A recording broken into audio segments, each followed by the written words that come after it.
Bom dia, irmãos. Que a paz do Senhor esteja com todos vocês. Hoje nós vamos continuar a nossa série sobre a carta de Paulo aos Efésios. E a mensagem de hoje, ele está baseada no texto de Efésios 2, versículos de 1 a 10, que diz o seguinte: a nova vida em Cristo. Vocês estavam mortos em suas transgressões e pecados, nos quais costumavam viver, quando seguiam a presente ordem deste mundo e o príncipe do poder do ar, o espírito que agora está atuando nos que vivem na desobediência. Anteriormente, todos nós também vivíamos entre eles, satisfazendo as vontades da nossa carne, seguindo seus desejos e pensamentos. Como os outros, éramos por natureza merecedores da ira. Todavia, Deus, que é rico em misericórdia, pelo grande amor com que nos amou, deu-nos vida com Cristo, quando nós ainda estávamos mortos em transgressões. Pela graça, vocês são salvos. Deus nos ressuscitou com Cristo e com ele nos fez assentar nas regiões celestiais em Cristo Jesus, para mostrar nas eras que hão de vir a incomparável riqueza da sua graça, demonstrada em sua bondade para conosco em Cristo Jesus. Pois vocês são salvos pela graça, por meio da fé. E isso não vem de vocês, é dom de Deus. Não vem de obras, para que ninguém se glorie. Porque somos criação de Deus, realizada em Cristo Jesus, para fazermos boas obras, as quais Deus preparou antes para nós as praticarmos. Esta é outra passagem muito preciosa, muito rica da palavra de Deus. Ela vai falar sobre a nova vida que nós temos em Cristo. Mas antes de falar sobre essa nova vida, Paulo vai falar sobre a velha vida, ou sobre a antiga vida. E nos versículos de 1 a 3, irmãos, ele pinta um quadro horrível sobre a condição do ser humano caído e longe de Deus. Ele expõe abertamente aqui toda a podridão que existe dentro do nosso coração, dentro do coração de todo homem. Paulo começa afirmando que o homem está morto por causa dos seus pecados e das suas transgressões. A partir do momento que nós caímos, nos afastamos de Deus, nós morremos espiritualmente. Morte espiritual é isso, é separação entre nós e o nosso Deus. Como diz Paulo no versículo 14 desse capítulo 2, o pecado erigiu uma barreira, construiu um muro de inimizade entre nós e o Criador. Nós podemos ser bons cidadãos, bons pais, bons filhos. Nós podemos ter uma vida moralmente aprovada, fazer muitas obras de caridade, mas longe de Deus, nós estamos completamente mortos. A palavra pecado, ela significa errar o alvo, ficar aquém de um padrão. A palavra transgressão significa violar ou infringir uma norma. Todos nós, sem exceção, violamos a vontade de Deus e nos desviamos do caminho que Ele traçou. Todos nós ficamos muito aquém do padrão que Ele estabeleceu no princípio. E o resultado disso foi a morte. Romanos 6,23 está escrito: o salário do pecado é a morte. E essa é a condição trágica de todo ser humano. No verso 2, Paulo diz que nós nos acostumamos, nos habituamos a viver dessa maneira, ou seja, a viver no pecado. O pecado se tornou um estilo de vida de toda a humanidade. Pensando no tempo que nós estamos vivendo, nós podemos pensar no pecado como uma pandemia global e de proporções imensas. Todo homem em todo lugar, em todas as épocas, já nasce com um vírus mortal incrustado, enraizado em seu coração. Não há cura, não há remédio. não há solução humana. Paulo continua a sua exposição. Depois que ele afirma que nós pecamos e morremos espiritualmente, ele vai apontar aqui 3 forças que nos fazem andar e nos fazem viver nessa condição terrível. A primeira força é o mundo. Nós seguimos a presente ordem deste mundo. Por mundo aqui, irmãos, ou presente século, Paulo se refere a esse sistema corrompido no qual nós estamos inseridos após a queda. O mundanismo, o secularismo, ele adota, ele dissemina valores opostos ao reino de Deus.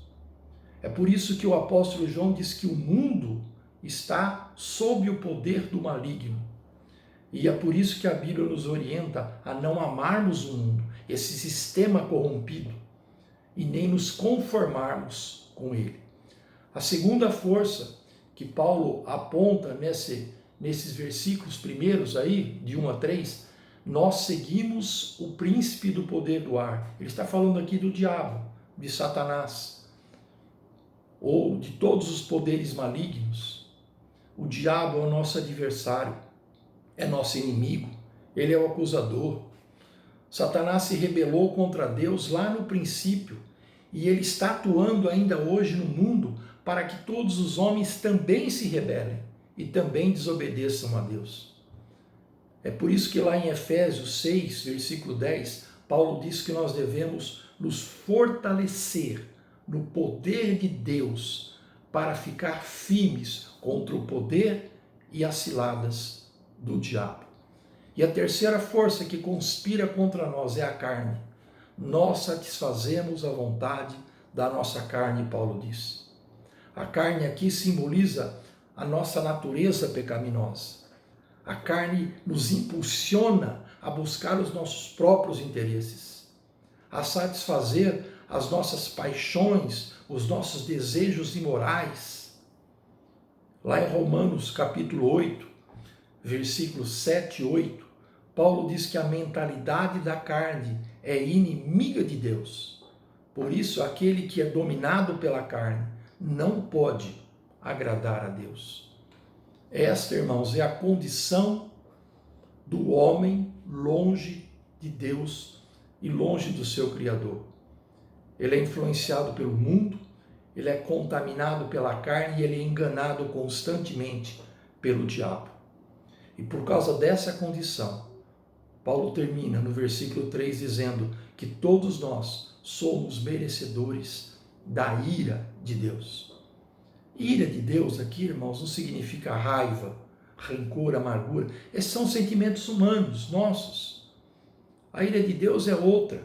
A ira de Deus é a repulsa de um Deus que é santo contra tudo aquilo que conspira contra a sua santidade. É a reação justa de um Deus que é pura justiça. E ele termina essa primeira parte desse trecho, o apóstolo Paulo, com uma péssima notícia. Por causa do pecado, todo ser humano está morto e merece absolutamente nada, nada além da ira de Deus. Mas Paulo continua a sua exposição. E na segunda parte desse texto, dessa passagem, ele vai falar sobre uma boa notícia. Ele deu a péssima notícia, agora ele vai dar a boa notícia. Ele vai falar sobre a solução que Deus deu para todo esse caos, para consertar todo esse caos em que nós, os seres humanos, nos metemos. Lá no capítulo 1, que nós já estudamos, Paulo revelou o plano que Deus traçou desde antes da fundação do mundo para a redenção da humanidade. E agora ele vai expor de um modo mais didático, de um modo mais prático, como esse plano se concretizou na plenitude dos tempos. E ele começa usando aqui uma palavra bem apropriada, versículo 4, todavia. Essa palavra, irmãos, todavia, ela indica uma ruptura, uma mudança radical com aquilo que vem antes. Até agora, Paulo está falando sobre a condição do ser humano caído. Ele é pecador, ele está morto espiritualmente e ele é merecedor da ira de Deus. A partir de agora, ele vai falar de algo bem diferente. É como se ele dissesse assim: esqueçam tudo que faz parte do passado. Tudo se fez novo. E aí, no versículo 5, ele dá uma excelente notícia para todos nós. Deus nos deu uma nova vida.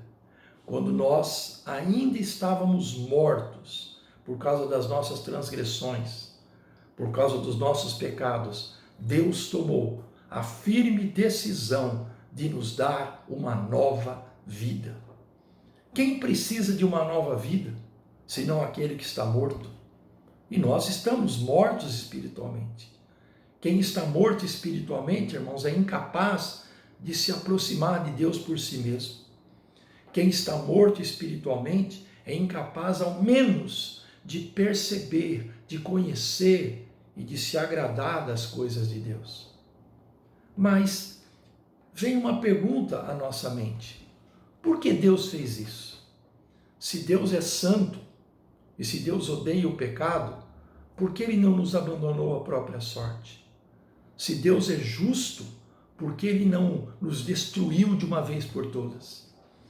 Para responder a essa pergunta, Paulo vai citar aqui 4 virtudes de Deus, 4 características da essência ou do caráter divino. Versículo 4, a misericórdia. Deus é rico em misericórdia. Versículo 4 ainda, o amor. Deus tem um amor muito grande. Versículo 7, a graça. A graça de Deus, segundo Paulo, é de uma riqueza incomparável. E versículo 7, a bondade. Deus é bom. Irmãos, nós podemos resumir tudo isso dizendo que tudo começa pelo amor, porque Deus é amor. E por causa desse grande amor com que Ele nos amou, Ele conteve a sua ira e extravasou a sua bondade, porque Ele é bom. Então, ao invés do juízo, da sua justiça, Ele decidiu nos tratar com misericórdia, com compaixão. Deus se colocou em nosso lugar.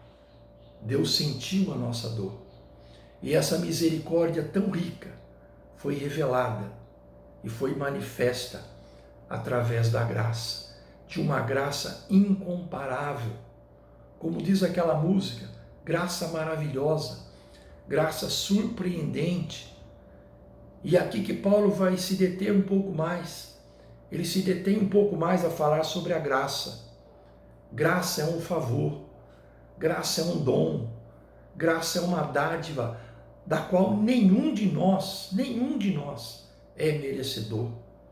Todos nós erramos o alvo, nos desviamos, nos afastamos, todos nós estamos mortos. Mas Deus, irmãos, fez questão de nos dar uma segunda chance. E Ele fez isso enviando Jesus Cristo ao mundo, no tempo certo, no tempo determinado, para nos libertar e para nos salvar. É por isso que Paulo faz questão de afirmar 2 vezes nesta passagem. No versículo 5, pela graça vocês são salvos. E no versículo 8, vocês são salvos pela graça.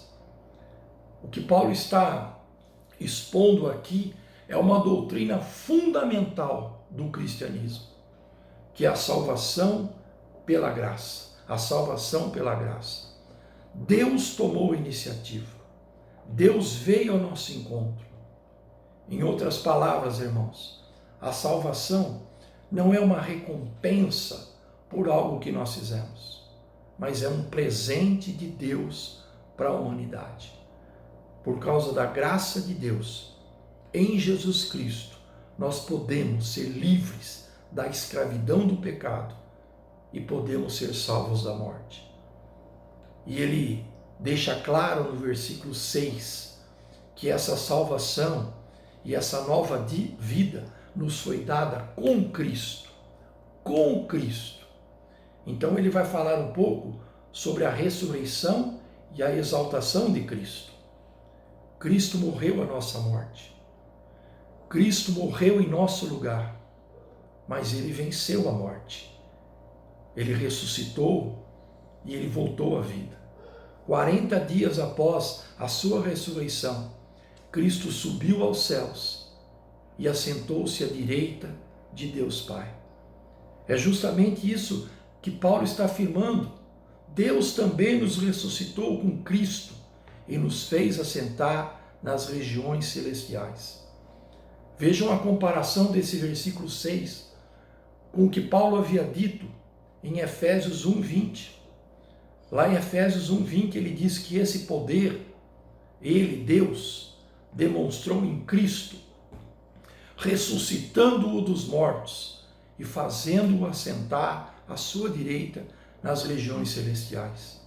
E agora, Paulo está dizendo que também Deus nos ressuscitou dos mortos e nos fez assentar com ele nas regiões celestiais. E ele completa no versículo 7, para mostrar a incomparável riqueza da sua graça. Nós vemos aqui, irmãos, o poder e a graça operando em conjunto. Poder e graça trabalhando juntos ao nosso favor. Só um Deus todo-poderoso seria capaz de resgatar Cristo da sepultura e fazê-lo assentar-se num trono celestial. E só um Deus todo gracioso pode nos resgatar da morte e nos conduzir com Cristo, juntamente com Cristo, até o lugar da sua habitação. Aleluia! Você quer viver essa nova vida que Deus nos oferece? Você quer ressuscitar e ser exaltado com Cristo? Só há uma receita. Paulo vai falar isso no versículo 8. A fé. Essa é a cura. Esse é o remédio. A salvação não vem de nós e nem através de nós. Nada de que nós façamos é suficiente para atrair a misericórdia e a compaixão de Deus. Alguns judeus estavam pregando lá em Éfeso que os gentios convertidos deveriam obedecer à lei e praticar vários rituais, cerimônias para agradar a Deus. Paulo vai dizer que isso vai contra o evangelho que ele pregou. As nossas obras exteriores não valem nada para Deus. Sabe por quê, irmãos? Porque o nosso coração, o nosso interior, está todo apodrecido por causa do pecado. O profeta Isaías diz que todos os nossos atos de justiça são como trapo imundo. Para nós termos acesso a essa graça, a essa misericórdia e a essa salvação que Deus nos oferece, Paulo é bem categórico. Basta ter fé. A glória não é nossa. A glória é unicamente de Jesus Cristo. O seu sacrifício foi suficiente para pagar por todos os nossos pecados. O sangue que ele derramou na cruz foi o bastante para cancelar toda a nossa dívida. Por isso, irmãos, a fé que nos conduz à salvação, a fé que nos dá uma nova vida, é aquela que nos leva a confessar: eu creio de todo o coração que Jesus Cristo é o Filho de Deus, e eu creio que ele veio ao mundo para morrer em meu lugar e para me dar uma nova chance, para me dar a chance da salvação e de uma nova vida. Eu quero concluir esta mensagem fazendo você enxergar o grande contraste entre a nossa vida antiga, que está lá retratada nos versos 1 a 3, e a nossa nova vida, que está descrita nos versos 8 a 10.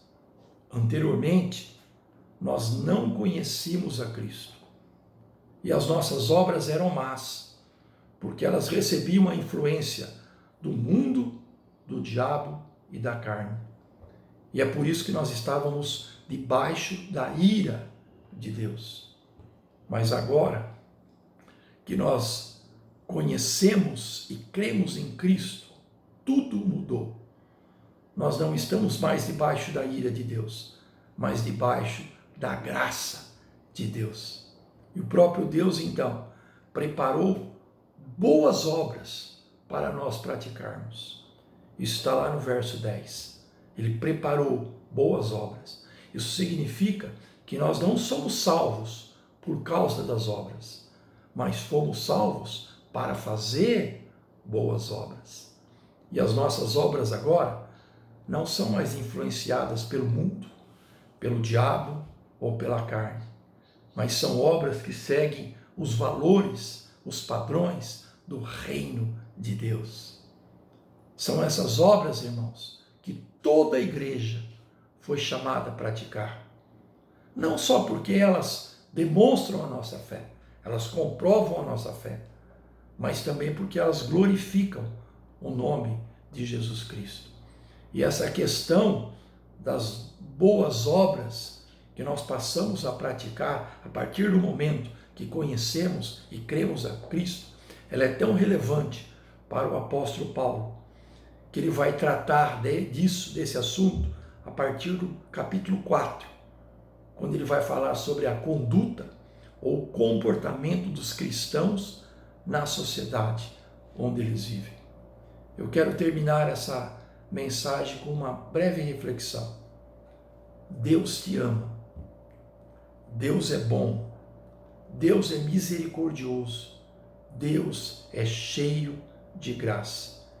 Ele está oferecendo a você uma nova chance, uma nova oportunidade. Cristo morreu e Cristo ressuscitou para te salvar e para te dar vida eterna. Qual é a sua condição atual? Qual é a sua condição? Você está morto ou você está vivo? A escolha é de cada um de nós. Que Deus te abençoe, que Deus te guarde. Amém. Um grande abraço.